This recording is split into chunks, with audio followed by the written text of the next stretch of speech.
You're listening to the Think Unbroken podcast, and I'm your host, Michael Unbroken. I'm an author, speaker, coach, and advocate for adult survivors of childhood trauma and abuse.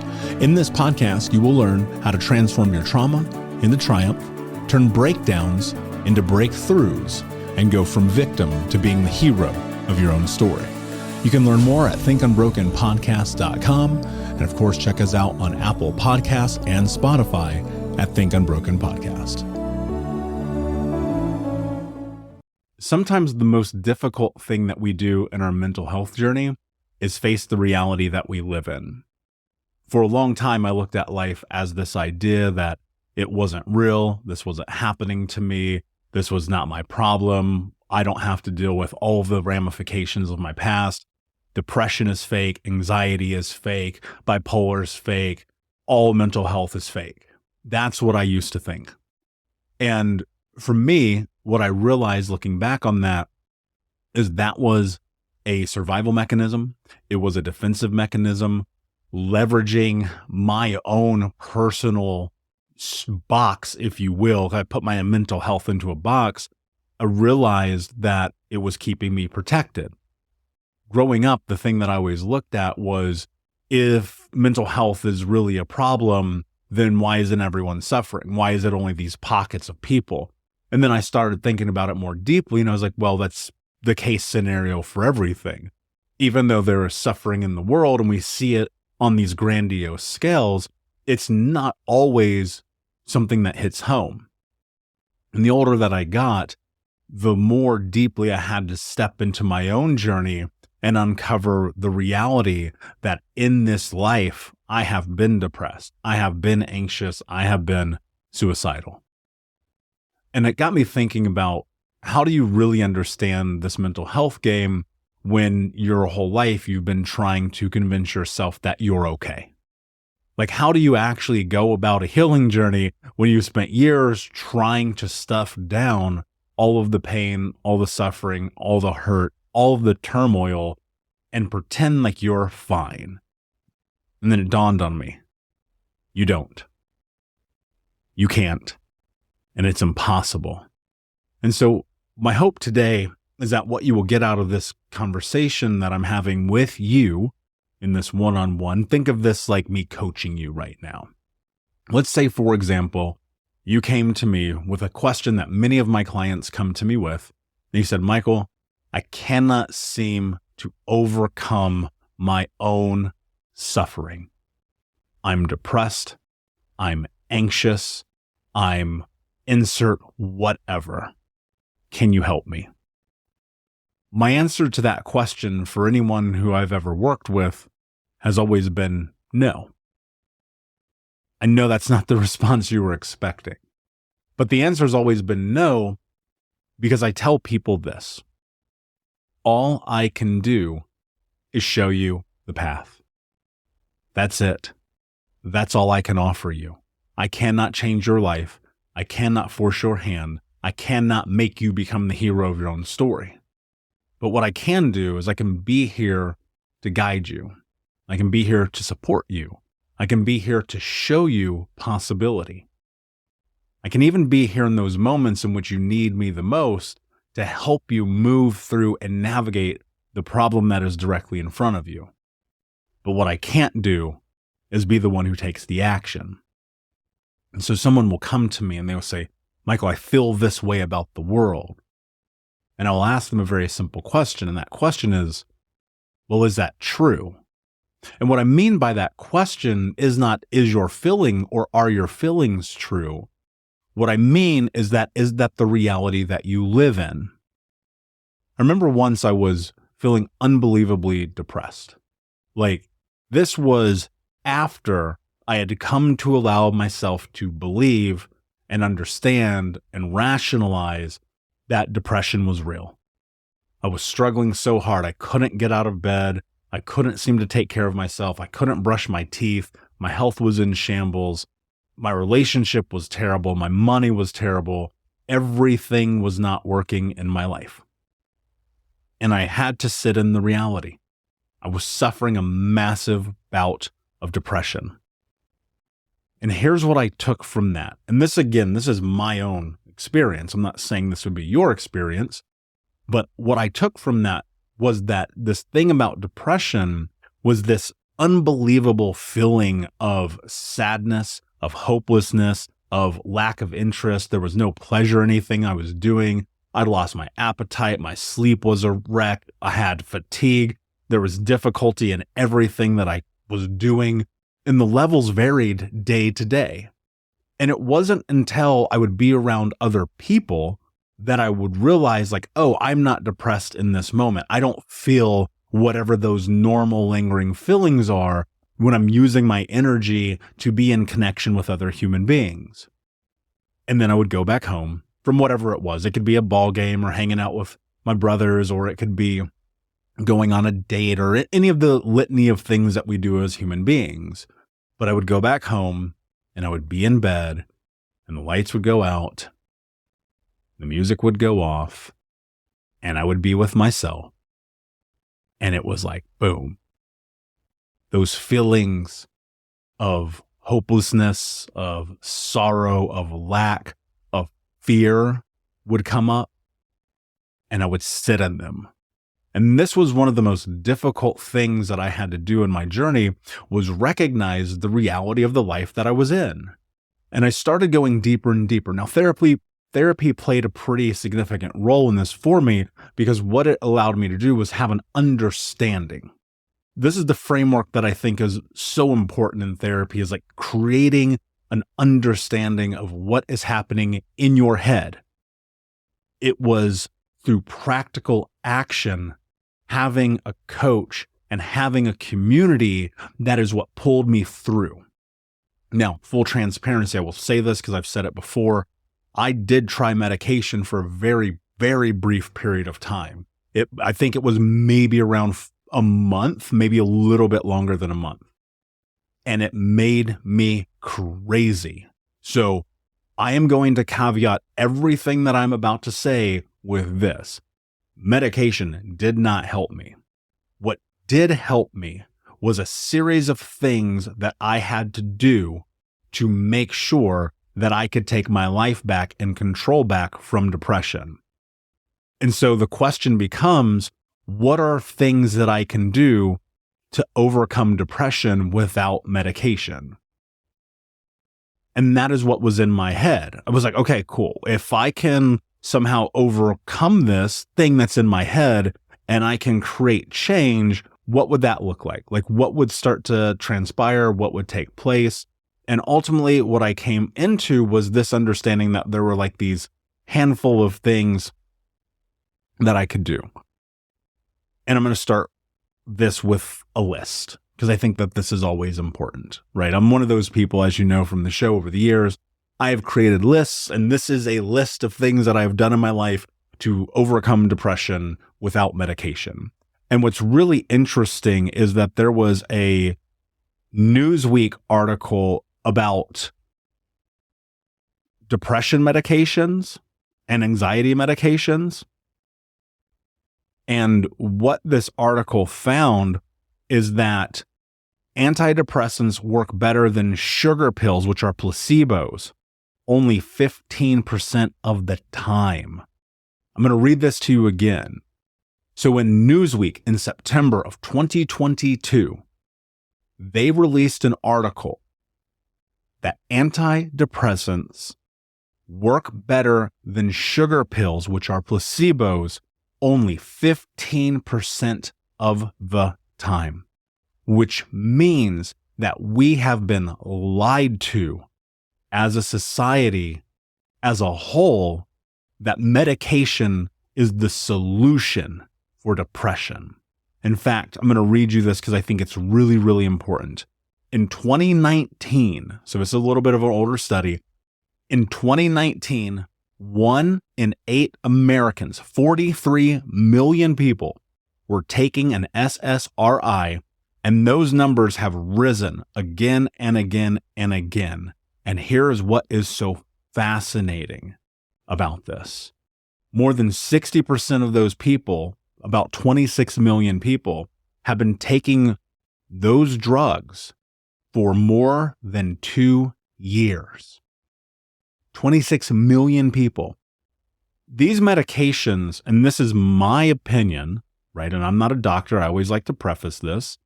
These medications are here to serve a short-term purpose.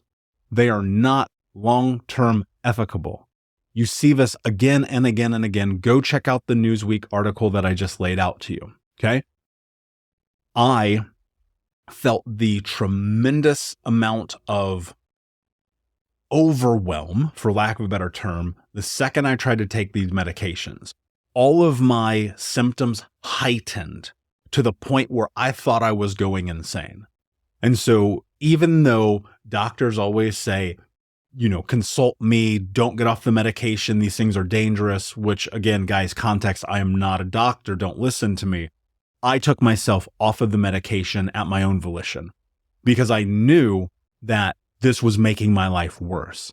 And I've talked about this on the show before. You have to be the advocate for your own health. All right. So let's talk about what happened after that moment. So this for me was probably 2016 or 2017 when I had pulled myself off of this medication and I really started taking inventory of what I could do. These are the 10 things that you can do to overcome depression without medication. Now, number one is always going to be the go-to in this context. That's therapy. And the reason why I suggest therapy is because from a biological standpoint, we need to really assess the feelings and the emotions that come along with the symptoms. Because most of the time, the symptom isn't the root cause of what is happening. And in therapy, you can unravel and uncover that root cause.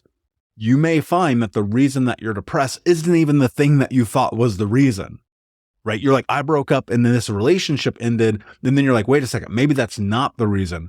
And then you go deeper and you find out the reason that you're depressed is because your mom didn't hug you as a child, right? That is the power of therapy. And you think to yourself, wow, okay, this is a situation where I didn't get affection and care, and thus I'm unlovable. That makes me depressed, right? You can break that down in a multitude of ways, but that's the power of therapy, especially if you look at things like CBT, which is cognitive behavioral therapy. For me, my favorite form of therapy was Gestalt.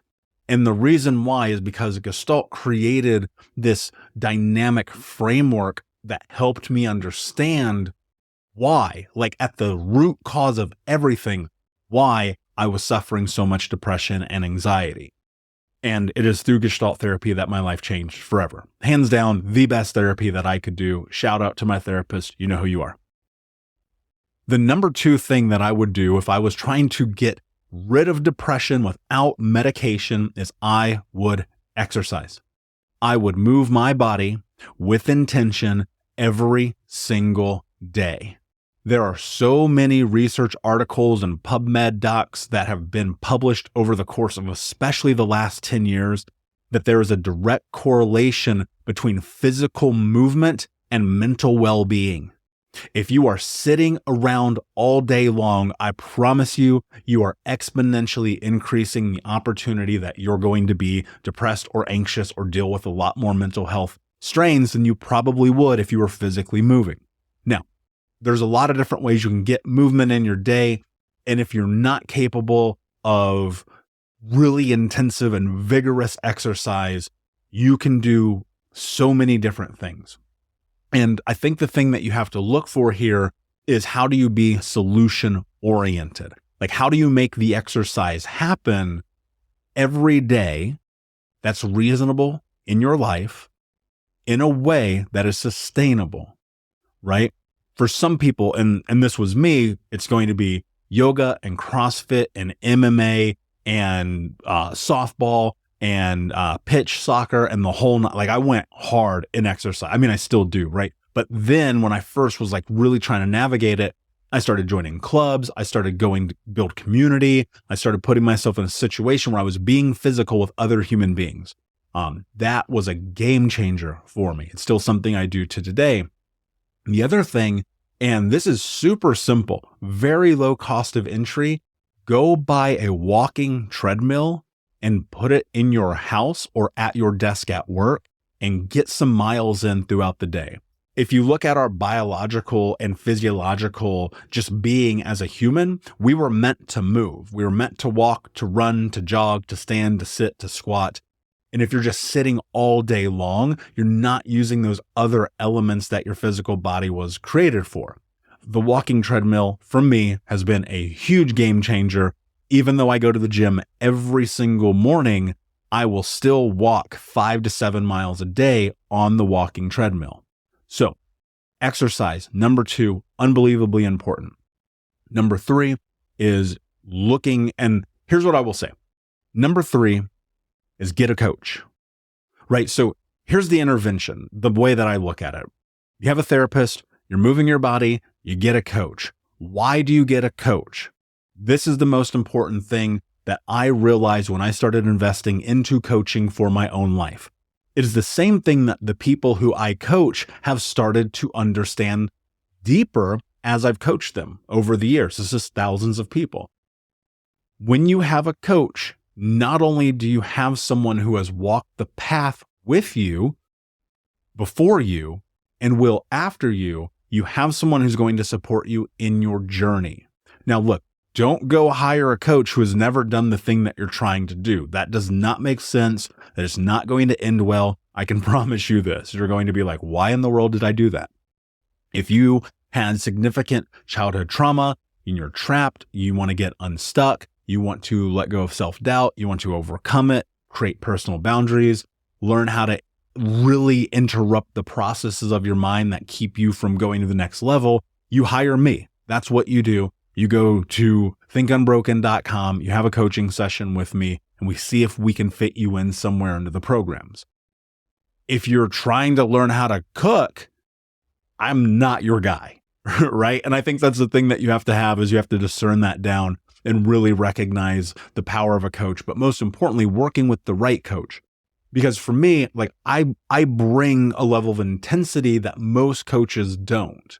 So when you're from a background like mine and life was super chaotic and you live a little bit on the edge and you move at a different speed than most people, you need that as a coach, right? But you also, like, you can see this if you were ever in coaching with me, there is also this softness and this human connectedness that I bring to our conversations, but always in truth. And so that's what I would say. Go find a coach who tells you the truth. Don't find a coach who's going to sugarcoat you and try to keep you in their program forever. The greatest thing for me is the moment like one of my clients says, I don't need to coach anymore. I'm like, thank God, go change the world. Hey, Unbroken Nation, we'll be right back to the show, but I wanted to let you know that you can grab a copy of my first book, Think Unbroken, Understanding and Overcoming Childhood Trauma, for free. If you go to book.thinkunbroken.com, you can download the PDF ebook version of the book and get everything that I know about the baseline of healing trauma for free, downloaded to your email right now. Just go to book.thinkunbroken.com to download your copy of Think Unbroken, Understanding and Overcoming Childhood Trauma for a PDF for your phone. Again, that is book.thinkunbroken.com. Number 4, and this is one that should be evident, but I don't think that it is. The number 4 thing that I would do if I was trying to change my life and get rid of depression without medication is I would change my diet. I would change my diet. This is so unbelievably important. Guys, we are living in a desperate time when it comes to nutrition in the United States and really in the world. There is more obesity in America than any place on planet Earth. There's a direct correlation between your weight and your mental well-being. It is what it is. I'm not going to sugarcoat it. When I was 350 pounds, I can promise you I was at the height of my depression and anxiety. There's no questions asked. You have to take a look at your physical well-being, and so much of it starts with nutrition. Look, here's the thing. A few years ago, I became a certified personal trainer and nutritionist. The reason that I did that was for my own self. I never did anything with it. I've never coached anyone in health or nutrition in my life. The reason that I wanted to do it because I needed to educate myself because I did not understand food, period. I don't think I had a salad for the first time until I was like 20 years old, right? And so here I am at that time. I think I got the certification. I might've been 30, right? So over 3 decades of poor nutrition had played a tremendous role in my life. And I was sick. I was unwell. I did not feel good. And I made a decision to educate myself. Now, I went a lot of different routes. Like I started reading about every sort of nutritional modality that there is. I started reading all these books about food and diet and soil and this and that. I tried a multitude of diets. Ultimately, over the years, I have narrowed down and found the exact system that works for me. I tend to lean more carnivore, but I stay almost predominantly paleo. While I will say there is a cheat that I have once a week. Anyone who knows me personally knows this. I'm going to share this insider secret with you. And once a week, I eat these gluten-free peanut butter-filled pretzels. Oh my God, they're so delicious. Literally, my mouth is watering thinking about them because I still, even though I live this healthy lifestyle, I still have a life. I'm still a human. I'm still going to indulge on the occasion. And so changing your diet is super important. Can you get the majority of processed foods out of your life? Get the energy drinks out of your life, something I've been a victim to, I can promise you. Get the overwhelming amount of caffeine out of your life. Get the saturated fats, the bad oils, all of those things. One of the things that I would tell you, I did this episode of the podcast with Allison Melody years ago. I believe the episode is titled Food Heals. So go to thinkunbrokenpodcast.com. She has one of the biggest food and nutrition podcasts in the world. She's interviewed every expert about food and nutrition. Please go listen to that episode with her and I if you are stuck and you need a jump off point to figure out how to change your nutrition. Because I promise you, this is one of the most important things you'll do. All right. Number 5 is that you need social support. Social support is about community. It breaks all of the chaos of your life up so that you can go and connect in these different segments of other human beings who are supporting things that you are attempting to do in your life. Okay. So if you are trying to get in shape, I would say this, it's great to have a personal trainer. It's better to join a group fitness class. Okay. Hear me out. Therapy. It's great to have a one-on-one therapist. It's even better to have a group therapy session. One of the greatest spaces of healing in my life was group therapy with a group of 6 other men, where every Wednesday for years, I went and I sat down and had the most deep, unraveling, often unnerving, often painful, often uncomfortable, but unbelievably healing conversations. You've got to understand that there is something about the power of community that is innately built into us as human beings that will separate your journey from a slow burn to an exponential speed. That's why I do group coaching on Monday nights, because you get to see and bear witness to what happens in a community and other people who may have some of the same issues or problems or obstacles that you do. And so having the social support could also be things like AA, NA, SA, SALA, all of these things I've done. I've gone to multiple anonymous groups and meetings and meetups. I go to networking events. I have entrepreneurship communities that I've built and been around. And this is so important. Depression feels isolating, and the worst thing that we can do is be alone. And the times in which we feel the most alone are the times in which we must be with other people. And being with other people could be communal, it could be volunteering, it could be just showing up and sitting in a coffee shop around other human beings. If you are depressed, do not be alone. It is one of the worst things that you can do for yourself. And while it may be uncomfortable to go and put yourself into a situation of being around other people when you feel your lowest, I can promise you it'll be the thing that you need the most. Number 6, let's set some goals. Now, I won't go down a deep rabbit hole about goal setting. I've done it many times. If you want to find all the episodes about goal setting, go to thinkunbrokenpodcast.com. But here's what I will tell you about setting goals.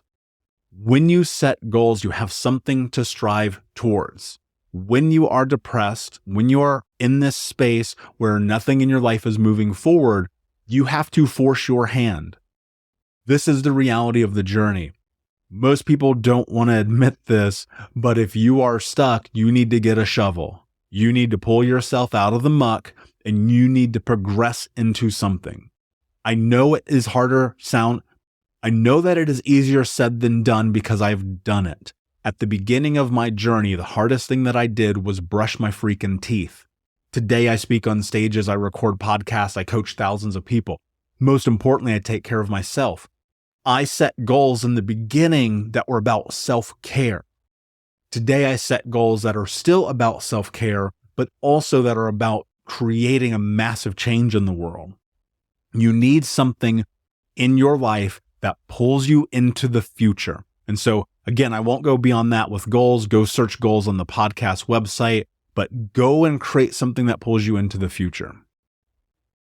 Number 7 is limit stress. Now, I know what you're thinking. You just said set all these goals, and now you're telling me to limit stress, but when I set goals, I get stressed out. Go and create little wins in your life on a daily basis, because the little wins in your life will help you build confidence. The more confidence that you build, the less stress that you will feel. Let me say that again. The more confidence that you build, the less stress that you will feel. I can tell you this from firsthand experience. And in this, what will happen is you'll learn things like time management, you'll learn things like boundaries, and you'll learn things like support. And in that, I promise you, you will have stress come off of your shoulders more and more and more every single day. Stress is an amazing tool. Like, I don't think people talk about this enough.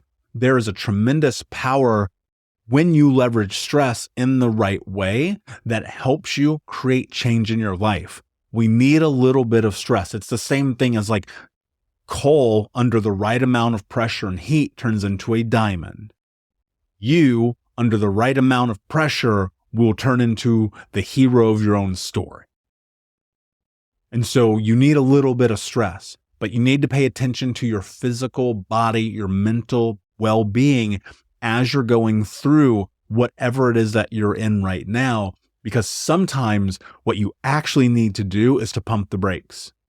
Take some time, remove yourself from the chaos of life, and set yourself up for success moving forward. Sometimes the best thing you can do to limit stress is to hit the pause button. Now, hitting that pause button could be for a day, a week, or a month, right? But at some point, you've got to get back into the game.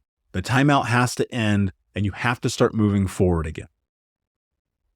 Number 9, challenge your negative thoughts. This is what I was talking about earlier. Your thoughts are not always true. And rumination, this idea of repeating a thought pattern in your head, is one of the number one reasons why people get stuck. Listen to me again. Rumination, repeating negative thought patterns in your head, is one of the number one reasons why people get stuck in the mental health journey. Because the rumination about the negativity and the suffering of the thing that happened before does not serve you today. And we believe that if we think about it more, we bring more energy to it, that we start to take control of it. However, what I will argue, and I will argue this until the cows come home, is that rumination is actually destroying your potential. This is why you need to go to therapy. This is why you need a coach. This is why you need practices in journaling and meditation, physical movement, health, and well-being. Because when these ruminations start to appear, you can take inventory of it and really put it where it needs to be. More often than not, the thought that you are having about the past is not serving you, and you're beating yourself up. Or worse, you're re-traumatizing yourself because of experiences that you have not resolved. People think that this process of healing is about sitting and talking.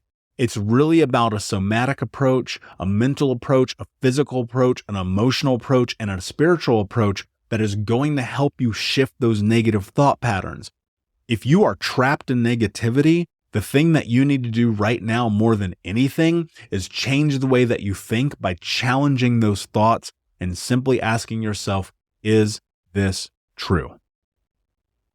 And number 10, the thing that I would do, the thing that I did do, the thing that has given me more strength than anything in my journey to overcome depression without using medication. And even if you use medication, I might have said that maybe too many times. Look, I know that there are people that medication serves a wonderful purpose for, and it helps. I get that. But I will say this. This is the thing that for me changed my life forever. Depression, anxiety, ideations, pain, rumination, loss, overweight, smoking, drinking, getting high, debt, everything. And this is where I'm going to lose some people. But I always tell you, I'm here to be your coach, not your friend. I'm going to tell you the truth. This is number 10. If I were trying to overcome depression, I would stop making excuses. How do you stop making excuses? This is the question that you have to ask yourself, because we will always find a reason why we can't do something. What I will propose to you is, can you find a reason why you can do something? Why you can go to the group meeting? Why you can get out of bed and shower? Why you can go to the gym? Why you can eat the good food? Why you can hire the coach? Why you can hire the therapist? Why you can't? I am only ever looking for solutions.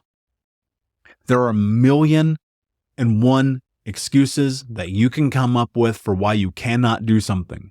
And you know what? Those excuses are valid. I will not take them from you. And I'm sitting here across from you as this guy who was 350 pounds, 2 packs a day, drinking himself to sleep. Mother cut off his finger. Stepdad was super abusive, homeless as a child, didn't graduate high school. And yet I'm sitting here and I'm telling you the one undeniable truth of my life is that when I started getting solution-oriented and I stopped making excuses, that everything in my life changed for the better. And this requires a very deep look at who you are. And it's uncomfortable and it sucks and you are not going to like it until you do. And in that process, and the reason why I bring this up as a way to overcome depression is because sometimes the thing that you need to do is get your out of the house and go and be of service to other people and lead the way that you need to lead yourself by doing what you know you need to do. There are so many people who will make a fucking excuse about their life and then complain about it. Nobody cares. Nobody's coming to rescue you. No one's coming to save you. If you're one of these people who have been listening to this podcast for 6 years and you've listened to all these episodes and you have come to the courses and you have bought the book, but you have never been in the coaching program with me, you have got to make a declaration to yourself right now to go to the next level. You've been making excuses for a long time. Look, I'll just read the books and listen to the podcast. This is enough. There is always a level to this journey. Maybe the excuse that you're making is about the career that you have that is sucking your soul every single day. Maybe it's the relationship that's not working that causes you so much anxiety and pain and suffering and you're both depressed, but you won't walk away. Maybe it's the fact that you have a dream in front of you that you are terrified to pursue. Do something about it. Like so much of life, I'm telling you, the antidote to all of this is action. And I know I'm getting intense with you, but I just really want to hit this point home because so many people are just one decision away from their life being different forever. So that said, my friends, these are the 10 things that I would do if I were trying to overcome depression without medication. If you need more help, more support, if you want to go to the next level, go to thinkunbroken.com or message me at Michael Unbroken. Hit me on the DM. I'll hit you back. And I'll tell you this, please subscribe to this show, share it, let people know, follow it, review it, do something, take an action today, because when you do, I can promise you the decision you're making not only changes your life, but it'll impact someone else who needs to see this today. With that said, my friends, thank you for being here. And until next time, be unbroken. I'll see you. Thank you so much for listening to Think Unbroken. Please share this episode with someone who could use it and help us move forward in our mission of ending generational trauma in our lifetime. And if you would, please take 5 seconds to pop on iTunes or Spotify, hit that 5-star, leave a review, and you can also reach out to us on social at Michael Unbroken or at Think Unbroken. And of course, you can check out our YouTube channel at Think Unbroken. Thank you for being a part of Unbroken Nation, my friends, and until next time, be unbroken.